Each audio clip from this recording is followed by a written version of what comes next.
Alright, breaking, shocking and sad news.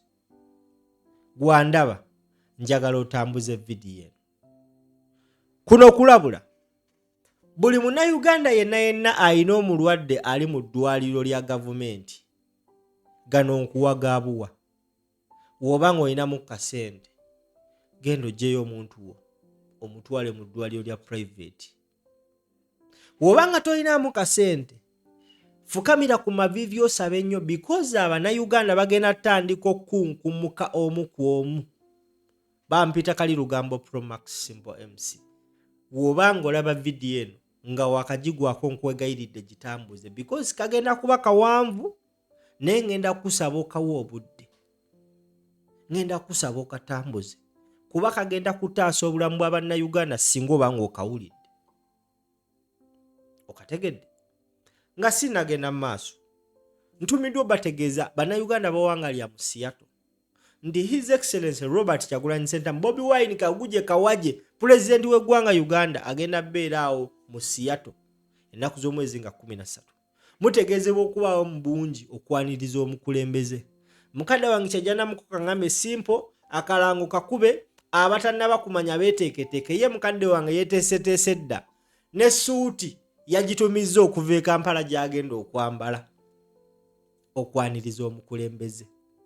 Yaliko e Boston awo ne bakijanjawaza. Ab'e Seattle bagamba ab'e Boston bali mu muzannyo bagenda kakasa kye bayita Seattle.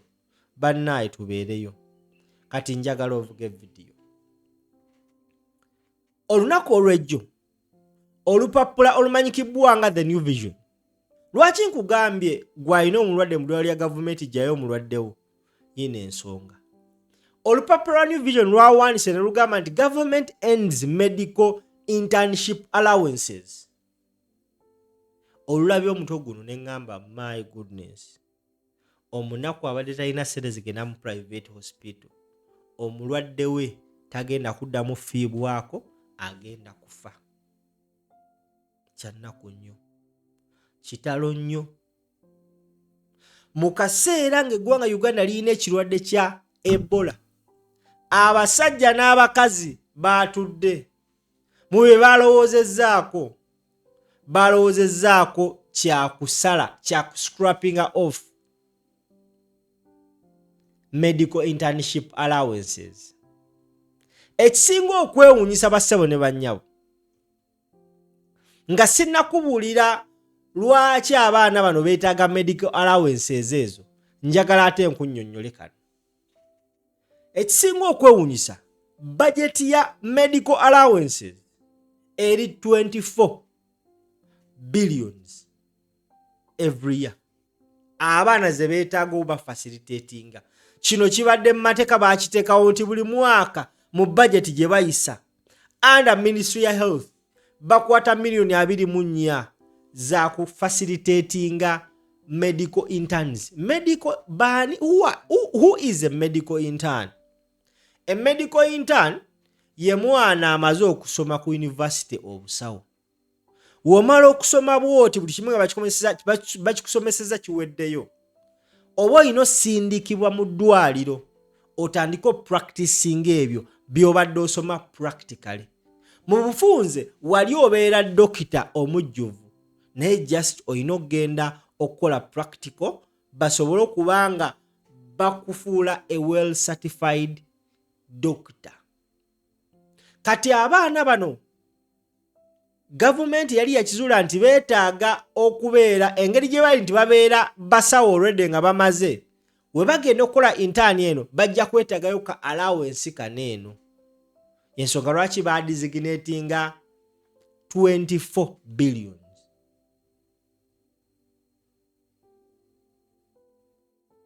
Bano ba medical intern mu malwaliro bakola almost 80% of the workload malwaliro lwansonga. Abasawo abanene tasobola kubeera ku ddwaliro dda ssaawa kuva ku makya mpaka lwaggulu lwansonga akasente k'eddwaliro ke babawa katono. So ajja n'abaako omulwadde gwalaba appointments then n'adesignatinga bano ba intern because babeera bazze kusoma. n'agamba mulabirire, saawa bwezi timukyuse, saawa bwezi timuvuname, saawa bwezi tamire eddagala, akole bwati ne bwati ne bwati ne bwati. So ye olumala okukola ebyo n'amulaga ekitabo n'asayininga ng'agenda wabweru w'eddwaliro, abamu babeerawo ne clinics zaabwe, abamu balina amalwaliro agali private yewali kasente. Okategedde? Kati bano abaana be basigala ku ddwaliro nga bakola omulimu. Kyova bakolera mu shift, waliwo ajja ku makya mpaka 12, ne wabawo ajja kuva 12 mpaka kwemu ku makya. Wava onakola emisana okuva kwemu mpaka 12, zigenda tuka 12 ku mirimu gyakoze ne yeetala eno, ono omulwadde afunye pressure, ono yeetaaga pumping, ono yeetaaga ki, bambi bugenda owungeera nga mukazi wattu musajja wattu apondoosa akooye. Eno information njijja mu one of the medical interns ambuulira kye bayitamu. They do 80% of the workload. Ekisinga okwewunyisa, bano abasajja bajjeewo the 24 billions eza medical internship allowances nga bagamba mu ssente nnyingi nnyo, naye the same government spendinga 23 billions ku speaker, deputy speaker ne leader of opposition just for donation. Okategedde? Speaker, deputy speaker, ku leader of opposition spending almost 23 billions mu donation. Naye bajjeewo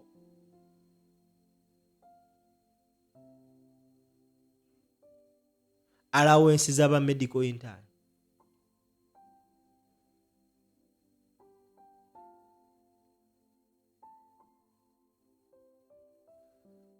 Inna lillahi wa inna ilaihi raji'un.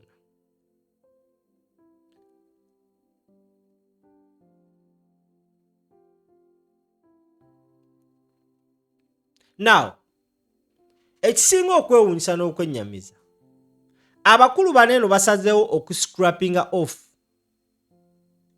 sente zino ezibadde ziyamba abantu baneeno.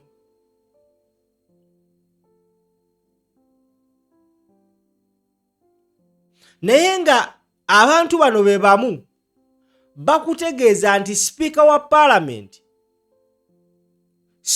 parliament buli mwaka bamuwa biliyoni 5 mu miliyoni 4 zino sente za just kugaba donation. Bano abakulu abajjeewo budget ya medical intern baspendinga biliyoni 3 mu miliyoni 8 ku deputy speaker just zino za donation kugaba bugabi. Abakulu abajjeewo budget ya medical intern baspendinga miliyoni 240 buli mwaka ku leader of opposition just za donation. Can you imagine? Now, oli ajja kwebuuza simple, bano abaana bagenza osoma allowance beetaaga yaki? Awo wenjagala tusessira. Nagambe nga ntandika nti medical intern abeera already doctor, amaze osoma obwa doctor, asobola n'okujjanjaba, asobola n'okuoperatinga omuntu n'awona. Naye babasindika eno okubanga bakola kye bayita internship, okumanyiira ebintu bino. Wano babeera mu kye bayita practicals ezaddala. Naye nga already aba doctor nga asobola okujjanjaba omuntu, waliwo abagendayo nga basajoni, waliwo abagendayo nga bazaalisa, so kati baba designatinga mu departments ez'enjawulo. Nagambe nti abasawo abakulu ababeera ba doctor abamaliriza edda tasobola kumala ssaawa 12, tasobola kujja ku ddwaliro n'abeera okuva ku makya mpaka 12. Sente z'eddwaliro lya gavumenti ntono, era abeerawo katono nnyo, n'alaba omulwadde we, waba yeetaaga operation n'agikola. Kati ebisigadde bino bano ba medical intern be babikola. Nabadde njogerako ne intern omu n'angamba simple, omanyi lwaki twetaaga ssente ezo? because tukola mu shifts, waliwo abakola okuva ku ssaawa emu mpaka 12, then waliwo abakola okuva 12 ez'olweggulo mpaka ku emu ey'okumakya. Agamba nti nandibadde nsobola obuteetaaga ssente ezo, naye the fact that nti nkola okuva ku ssaawa emu mpaka 12 ngenda ova ku mulimu awo nga nkooye nnyo, nga nina okwebaka neetegekera enkyokeera ku ssaawa emu. Singa baali bakola for only 2 or 3 hours, n'agamba nti ngenda kujja ku ssaawa emu mpaka ssaawa 3, because ono babeeranga mu kusoma, ebeeranga lecture, nandibadde nsobola okukozesa time eyo esigaddeyo ogenda okunoonyawo akacuba akalala, because bano abaana bwe bagenda eyo balina okunoonya ew'okusula, balina okunoonya ebyokulya, balina okubeera ne upkeep ebabeezaawo, ze zino ssente ze beetaaga. Ate obanga tokoze eno internship, which means tebagenda kukutikkira. Kati lwaki nagambye nti oba olina omulwadde mujje mu ddwaliro lya government? This is the reason. Bano abaana babagyeeko akasente kaneeno. Omwana abadde ali dedicated okubanga ajja ku internship n'afa ku balwadde, agenda kubanga ayina pressure ku mutwe nti landlord wa hostel agenda kummanya, sente ngenda zijjawa. Agenda kubanga obwongo bwe tebuli ku mulwadde ono, kyova ngambye abantu bagenda tandika okukutuka. Abamu ajja gamba nti yes kangende embeere, because bazijjewo, kangende embeerewo kuva ssaawa emu mpaka 12 shift yange weggwa, ngenda ofuna omulimu mu bbaala mpeereze bbiya. Agenda mu bbaala aweereze bbiya mpaka ku makya, nga oluvaali mu bbaala ayina kudda mu ddwaliro. Olaba watuukira ku mulwadde ali obubi, n'atandika osumagira, omulwadde ne yeebaka. Kati onagamba akasente ako katuyamba oketalinga bino ebintu twetaaga nga tugenze, because abamu babakwata ne bamusikasuka ajumani mu ddwaliro lya gavumenti, omulala ne bamukasuka koboko, omulala kashaali, omulala lusheere, omulala kibaale kakumiro wa iganga mutukula.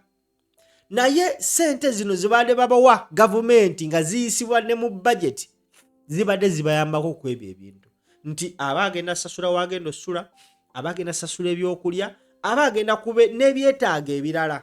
So aleme kubanga ayagga awagga, kubanga bano abaana kugambye bakola 80% of the workload ku ddwaliro. So aba yeetaaga okubeera mu ddwaliro ng'omutima gwe mutebenkevu, tatagaatagana, tazungazunga, okusobola okubanga looking after abalwadde. Ekisinga okwewunyisa, ekirwadde ky'Ebola kyazze, tusobola okera wano kumanya obulwadde Katonda yasinga omumanya ne butabuka, nga twetaaga abasawo bangi. Bano ba medical internals bagenda kukola nga balina okukola. How can you wake up one day, for God's sake, no scrapping off this money to these kids, kubana abaana abayamba eggwanga, ate n'okwata billions ne billions n'ozirekera ba speaker, deputy speaker, leader of opposition, ogenda kukwata billions and billions ogulire ba MP emmotoka abagenda okufuna omusaala every month? For God's sake, what the hell is happening to this country? Ojewo sente ziyamba omuntu okubanga akuuma omuntu nga mulamu, ogenda kuwa MP sente. I just pray leader of opposition raises this matter mu parliament this week. Kino ekintu bakyogerako myaka 2 emabega nti bagenda scrapping off. Abaana abo ba intern ne beekalakasa ne bakwata abaana ne babasiba ne babakuba ne babakola buli kimu. Finally bamaze ne bakiyisa bazijjeewo. Imagine. Kyova na gavumenti gwe alina omulwadde mu ddwaliro lya gavumenti ng'olinamu kasente, mujjeeyo. Oba si kyo, bano abaana bagenda tandika okusaba kintu kidogo. Waliwo abalwadde abamu malwaliro nga mbutuufu beetaaga attention, ey'amaanyi. Omwana agenda akole mu bbaala ekiro, akere ku makya ku ddwaliro, ajje agambe waayi kanzije embeerewo because it is attendance. wani olina owanika nazze leero attendance wali olumala nga bakutikkira agenda kujja abeerewo emisana ekiro agende mu bbaala atandike okutunda omwenge abamu bagenda tutandika okwetunda abaana omuzadde osindisa omwana wo osoma kubanga aliwo abazadde abamu nga babadde bayambiddwako zina allowance abazadde abalina essente zigenda owa abaana baabwe zina allowance it is okay naye not every parent ku 100 ogenda sangako abazadde nga 10 the 90 tebalina kati omwana agenda kujja emisana abeerewo ekiraga ameka ngene mu bbaala nkole empereze bbiya naye ayino jukiro no alabirira balwadde 24/7 ayina okuddayo eka kyobola bagamba mukola mu shift waliwo akola kwemu mpaka 12 then omulala najja nakola kuva 12 mpaka kwemu that means gwe awo avudde ku shift olina kuddayo akakurefreshinga nakwebaka kuwummula such that enkyokeera nze nalikaawo ku referral hospital Mubende naye na girlfriend wange yafuna obuzibu ne mutwalawo naye bannaye waliwo omuvubuka yali medical intern ng'afa nnyo ku mwana oyo ng'amufaako nnyo baali basatu ng'ono bikingo nga bafaayo nnyo because it was part of their paper okuyita in fact namufuula kyali wange yaŋŋambye bino byonna naye aŋŋambye abaana kati bano abaana kuba kati yafuluma is a doctor bano abaana abajja bagenda kukola blunders ku balwadde because omwana yenayina abadde asoma obwa surgeon wano bamuleetanga intani kati just for example kubamu akafaananyi kuba surgeon wabazze okujjanjaba okubaako ne gwakola operation ayina okubeerako ne bano ba intani nga be bamuyamba ate omuntu yenayina akola operation ku muntu ayina okuba sober 24/7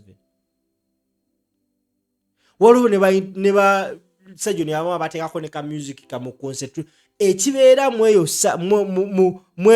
mugundi omwo muba operatingira abantu kati just imagine nti omwana mumugambye enkya tulinayo operation tugenda ku operating omuntu naye ng'ayina ebirowoozo byonnoonya ez'ekyokulya ayina onnoonya eza hosero wagenda osula golowooza agenda ku operating ati omuntu oyo olaba abantu bagenda otandika okufa mu byekisiru I don't know simanyi oba bano abantu bino ebintu babiraba oba musooka birowoozaako I don't know you cannot wake up one day and tell me a right thinking person eyasoma ayina obwongo unless nga bakuyiwa pupo mu mutwe naye ng'olina obwongo aliwo ono omujeega gwe bawadde oba minisita ani ono kino kyani ono muhozi gwe yali asse Peter Pan syndrome gwe they give you that job as a minister.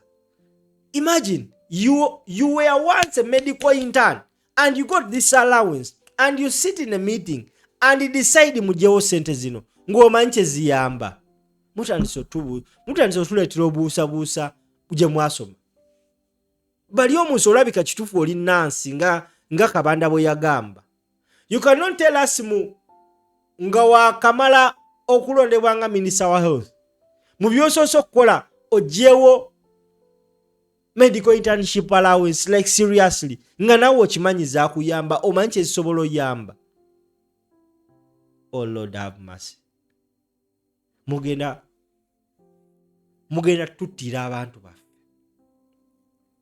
kuba not every Ugandan can afford a private hospital my brother my sister a private hospital is fucking expensive naye obasanga bawuuzumya emitwe lwaki temufambwa mmwe it is really bad my sister ali mu kusoma senior 5 akola BC akola sciences naye kirooto kye kyagala kubeera dokita naye laba gyalaga gye tutunuulidde abasajja bakwata ssente baziwa ba MP ennyingi naye ebintu ebyomugaso ebiyamba eggwanga nga bano abaana bakola omulimu munene bannaye mwe temumanyi nakumanya get a doctor omutuuze wansi ajja kunyonyola ku nsonga eno it is really bad that is happening in our country Uganda and we are being ruled by people abatalina bwongo bali omunsi. Oyingidde mu office nga minisita wa health, ensi egenda kujjukirako, tugenda kusomako mu bitabo, watandika na scrapping off medical internship allowances nga you motherfucker, you know what this money means to these kids. You sat in the meeting and passed a resolution bazijjewo.